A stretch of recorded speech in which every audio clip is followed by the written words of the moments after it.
नवमो अध्याय निशुंभ वध। मैं अर्धनारीश्वर के श्री विग्रह की निरंतर शरण लेता हूं। उसका वर्ण बंदूक पुष्प और सुवर्ण के समान रक्त पीत मिश्रित है। वह अपने भुजाओं में सुंदर अक्षमाला, पाश, अंकुश और वरद मुद्रा धारण करता है।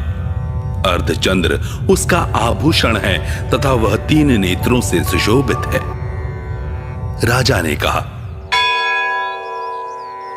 भगवान, आपने रक्त बीज के वध से संबंध रखने वाला देवी चरित्र का ये अद्भुत महात्म्य मुझे बतलाया। अब रक्त बीज के मारे जाने पर अत्यंत क्रोध में भरे हुए शुंभ और निशुंभ ने जो कर्म किया उसे मैं सुनना चाहता हूं।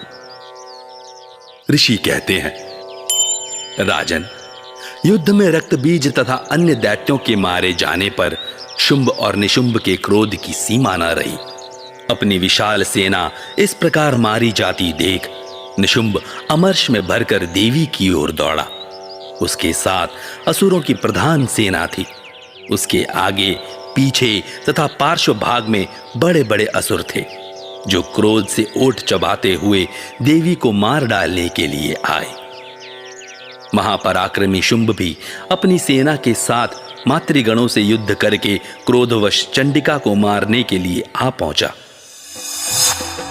तब देवी के साथ शुंभ और निशुंभ का घोर संग्राम छिड़ गया। वे दोनों दैत्य मेघों की भांति बाणों की भयंकर वृष्टि कर रहे थे। उन दोनों के चलाए हुए बाणों को चंडिका ने अपने बाणों के समूह से तुरंत काट डाला और शस्त्र समूहों की वर्षा करके उन दोनों दैत्यपतियों के अंगों में भी चोट पहुंचाई। निशुंभ तीखी तलवार और चमकती हुई ढाल लेकर देवी के श्रेष्ठ वाहन सिंह के मस्तक पर प्रहार किया।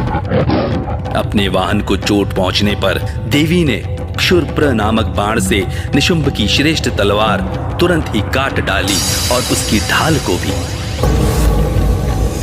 जिसमें 8 चांद जड़े थे, खंड खंड कर दिया। ढाल और तलवार के कट जाने पर उस असुर ने शक्ति चलाई, किंतु सामने आने पर देवी ने चक्र से उसके भी 2 टुकड़े कर दिए। अब तो निशुंभ क्रोध से जल उठा और उस दानव ने देवी को मारने के लिए शूल उठाया, किंतु देवी ने समीप आने पर भी उसे भी मुक्के से मारकर चूर्ण कर दिया।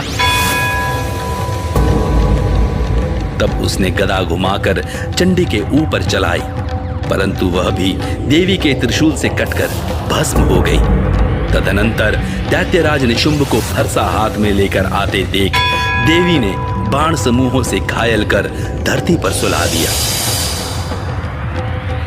उस भयंकर पराक्रमी भाई निशुंभ के धराशायी हो जाने पर शुंभ को बड़ा क्रोध हुआ और अंबिका का वध करने के लिए वह आगे बढ़ा। रथ पर बैठे बैठे ही उत्तम आयुधों से सुशोभित अपनी बड़ी बड़ी 8 अनुपम भुजाओं से समूचे आकाश को ढककर वह अद्भुत शोभा पाने लगा। उसे आते देख देवी ने शंख बजाया और धनुष की प्रत्यंचा का भी अत्यंत दुस्सह शब्द किया। साथ ही अपने घंटे के शब्द से जो समस्त दैत्य सैनिकों का तेज नष्ट करने वाला था, संपूर्ण दिशाओं को व्याप्त कर दिया।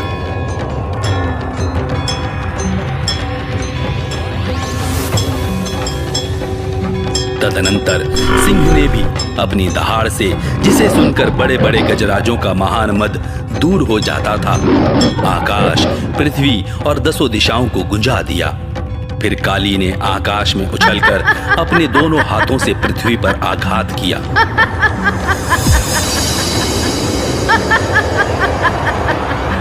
उससे ऐसा भयंकर शब्द हुआ जिससे पहले के सभी शब्द शांत हो गए।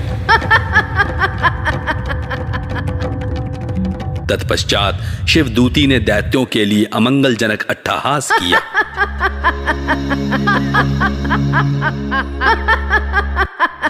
इन शब्दों को सुनकर समस्त असुर थर्रा उठे, किंतु शुंभ को बड़ा क्रोध हुआ। उस समय देवी ने जब शुंभ को लक्ष्य करके कहा, ओ दुरात्मन, खड़ा रहे, खड़ा रहे। तभी आकाश में खड़े हुए देवता बोल उठे, जय हो, जय हो। शुंभ ने वहां आकर ज्वालाओं से युक्त अत्यंत भयानक शक्ति चलाई।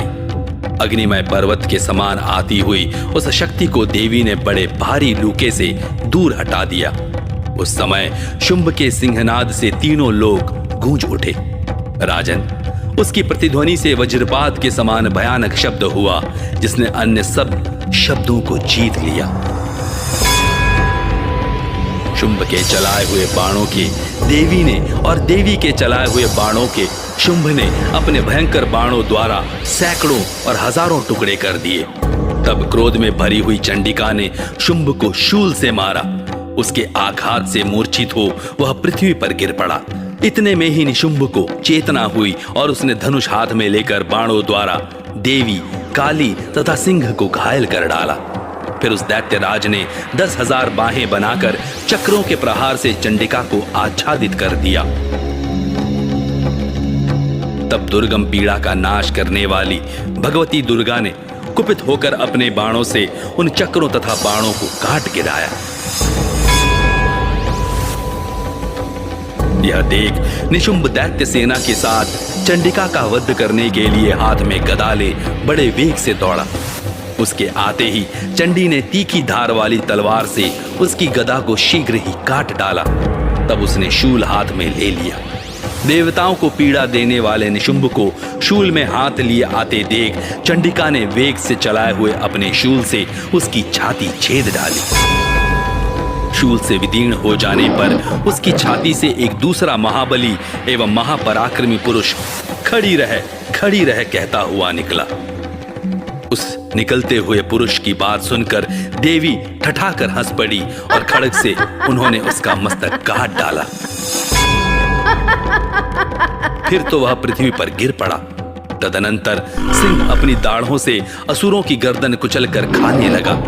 यह बड़ा भयंकर दृश्य था। उधर काली तथा शिवदूती ने भी अन्यान्य दैत्यों का भक्षण आरंभ किया। कौमारी की शक्ति से विदीर्ण होकर कितने ही महादैत्य नष्ट हो गए। ब्रह्माणी के मंत्र पूत जल से निस्तेज होकर कितने ही भाग खड़े हुए। कितने ही दैत्य माहेश्वरी के त्रिशूल से छिन्न भिन्न हो धराशायी हो गए। वाराही के थूथन के आघात से कितनों का पृथ्वी पर कचूमर निकल गया। वैष्णवी ने भी अपने चक्र से दानवों के टुकड़े टुकड़े कर डाले। इंद्री के हाथ से छूटे हुए वज्र से भी कितने ही प्राणों से हाथ धो बैठे। कुछ असुर नष्ट हो गए, कुछ उस महायुद्ध से भाग गए तथा कितने ही काली, शिवदूती तथा सिंह के ग्रास बन गए।